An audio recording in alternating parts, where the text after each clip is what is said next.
ధాన్య భాండాగారంగా మారింది. భారతదేశానికే మరి పంజాబ్ను హర్యానాను తలదన్ని మరి నీటి సమృద్ధిని సాధించడం వల్ల వ్యవసాయ విస్తరణ కూడా అపారంగా జరిగింది. దురదృష్టం మరి మేడిగడ్డలో జరిగిన ఒక చిన్న సంఘటనను పట్టుకుని దానిని భూతద్దంలో చూపెట్టి మొత్తం కాళేశ్వరం ప్రాజెక్టే ఒక విఫల ప్రయత్నంగా చేసే క్రమంలో భాగంగా రేవంత్ రెడ్డి గారి ప్రభుత్వం గత 8 నెలలుగా లక్షలాది మంది రైతుల జీవితాలతో చెలగాటమాడుతా ఉన్నది. సరిగ్గా ఇదే రోజు పోయిన సంవత్సరం ఎక్కడైతే ఈరోజు మేము నిల్చొని ఉన్నామో లోవర్ మానేర్ డ్యామ్ లో 12 పైచిల్కు టీఎంసీలు ఆనాడు అంటే సగానికి పైగా కెపాసిటీ ఆనాడు లోవర్ మానేర్ డ్యామ్ లో ఉండేది. సరిగ్గా ఇంకో 5 రోజుల తర్వాత పంపింగ్ అనేది టైం చేయడం వల్ల ఎల్ఎండి 24 టీఎంసీలు కూడా ఆనాడు మేము నింపి రైతుల గుండెల్లో ఒక భరోసా నింపగలిగినాం. కానీ ఈ సంవత్సరం ఇప్పుడే అధికారులతో మాట్లాడుతూ ఉంటే అధికారులు స్పష్టంగా చెప్తా ఉన్నారు, ఇప్పటికి 45% తక్కువ వర్షపాతం నమోదైంది ఈ సంవత్సరం. భవిష్యత్తులో సెప్టెంబర్ మాసం దాకా వర్షాలు కురిసే అవకాశం ఉన్నా దానికి గ్యారంటీ లేదు. కాబట్టి పంపింగ్ అనేది ఇంకా మేము నిర్ణయం తీసుకోలేదు అని అధికారులు చెప్తా ఉన్నారు. ఇవాళ అక్కడ లక్షల క్యూసెక్కుల నీళ్లు కిందికి పోతా ఉన్నాయి ప్రతిరోజు కిందికి గోదావరి నదిలో.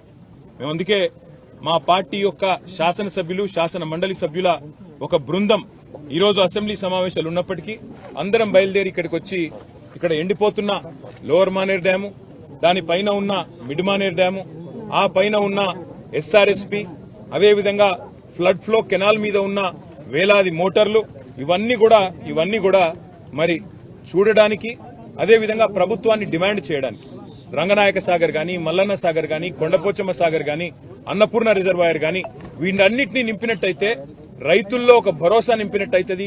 సాగునీటి విషయంలో ఒక పూర్తి స్థాయి స్పష్టత రైతులకు వస్తుందనే ఉద్దేశంతో మేము ఈ కాళేశ్వరం సిస్టంలోని రిజర్వాయర్లు, అదేవిధంగా పంప్ హౌజులు వాటి సందర్శనకు బయలుదేరి రాష్ట్ర ప్రభుత్వ దృష్టికి ముఖ్యంగా తీసుకొని ఒక్క విషయం రాదలిచినాం. రైతుల ఆందోళన చెందుతా ఉన్నారు. మీరు రాజకీయపరమైన కక్ష పెట్టుకుని ఇవాళ పంపింగ్ స్టార్ట్ చేయకుండా కాళేశ్వరం స్కీమ్ లో నీళ్లు ఇవ్వకుండా మళ్లీ రేపు ఒకవేళ ఈ తక్కువ వర్షపాతం నమోదైందని లేదా వర్షాలు పడలేదని తద్వారా రిజర్వాయర్లు నిండలేదని చెప్పి మీరు సాకులు చెప్పి రైతులకు రాష్ట్రంలోని మరి ప్రజలందరికీ నష్టం కలిగించే ప్రయత్నం ఏదైతే చేస్తున్నారో ఇది మంచిది కాదు. ఇవాళ కన్నెపల్లి దగ్గర బ్రహ్మాండంగా మీరు పంపు ఆన్ చేస్తే ఈ అన్ని రిజర్వాయర్లు కూడా పైన 90 టీఎంసీలలో ఈరోజు కేవలం అక్కడ 23-24 టీఎంసీలు ఉంది శ్రీరామ్ సాగర్ లో అని చెప్తున్నారు. తర్వాత మిడ్ మానేర్ లో 5 టీఎంసీలు ఉన్నది, ఎల్ఎండిలో 5 టీఎంసీలు అంటే 140 టీఎంసీలకు గాను ఈరోజు కేవలం మనకు 35 టీఎంసీలు కూడా నిండి లేదు. ఒక పెద్ద ఎత్తున పంపింగ్ చేసుకునే అవకాశం వెసులుబాటు ఉంది. దాంతోపాటు మీరు మల్లన్న సాగర్ లో 50 టీఎంసీలు, కొండపోచమ్మ సాగర్ లో 15 టీఎంసీలు నింపితే కేవలం రైతులకే కాదు హైదరాబాద్ మహానగరానికి కూడా రేపటి మంచినీళ్లకు గాని, మార్గమధ్యంలో ఉండే వేలాది గ్రామాలకు, ఇతర జిల్లాలకు, నియోజకవర్గాలకు కూడా మంచినీటికి కూడా ఇబ్బంది లేకుండా మనం రేపటికి మేనేజ్ చేసుకునే అవకాశం ఉంటుంది. ఎన్నిటినీ పక్కన పెట్టి రాజకీయపరమైన కక్ష, కేసీఆర్ గారిని బద్నాం చేయాలని చెప్పి మీరు 8 నెలలుగా చేసిన ప్రయత్నం అందరికి కనబడతానే ఉంది. మేడి పండు అయిపోయిందని, మేడిగడ్డ ఏదో కొట్టుకపోతుందని, లక్షల కోట్లు కొట్టుకపోయినాయని మీరు చేసిన ప్రచారాలన్నీ ఉత్తివే అని చెప్పి స్పష్టంగా తేలిపోయింది. ఇవాళ మా శాసనసభ్యుల బృందం, మా శాసన మండలి సభ్యుల బృందం మేమందరం కూడా క్షేత్రస్థాయి పరిశీలనకు వచ్చి ఎండుతున్న రిజర్వాయర్లు, మండుతున్న రైతుల గుండెలు ఇవన్నీ శాసనసభ సమావేశాల్లోనే మీ దృష్టికి తేవాలన్న ఉద్దేశంతోనే మా పార్టీ అధినాయకులు కేసీఆర్ గారి ఆదేశం మేరకు, గంగుల కమలాకర్ గారి సూచన మేరకు మేమందరం కూడా రావడం జరిగింది. తప్పకుండా రైతుల పక్షాన రాష్ట్ర ప్రభుత్వాన్ని శాసనసభ సమావేశాల్లోనే నిలదీస్తాం, అడుగుతాం. ఎందుకు పంపింగ్ చేయడం లేదు? ఇవాళ దాదాపు 10 లక్షల క్యూసెక్కుల నీళ్లను తట్టుకుని, వరదను తట్టుకుని మేడిగడ్డ బ్రహ్మాండంగా టీవీగా నిలబడి ఉంది. అందుకే మేమనేది రాజకీయాలు వదిలిపెట్టండి, ఎలక్షన్లు అయిపోయినాయి, ఇంకా కూడా రాజకీయ ప్రయోజనాల కోసం, రాజకీయం కోసం వాళ్ళ రైతుల జీవితాలతో చెలగాటం ఆడవద్దని చెప్పి కూడా రేవంత్ రెడ్డి గారికి, ప్రభుత్వానికి విజ్ఞప్తి చేస్తూ అధికారులతో మా సంప్రదింపులు కొనసాగుతాయి. అవసరమైతే అన్ని రిజర్వాయర్లు పోతాం. ఈరోజు కేవలం ఎల్ఎండికి వచ్చినాము, రేపు ఉదయం కన్నెపల్లి పంప్ హౌస్ పోతా ఉన్నాం, అదేవిధంగా మేడిగడ్డ బరాజ్ పోతా ఉన్నాం. అక్కడ కాళేశ్వరం వాతావరణం అనుకూలిస్తే అన్ని కూడా రేపు మధ్యాహ్నం లోపల చేసి మళ్లీ శాసనసభ సమావేశాలకు తిరిగిపోతాం.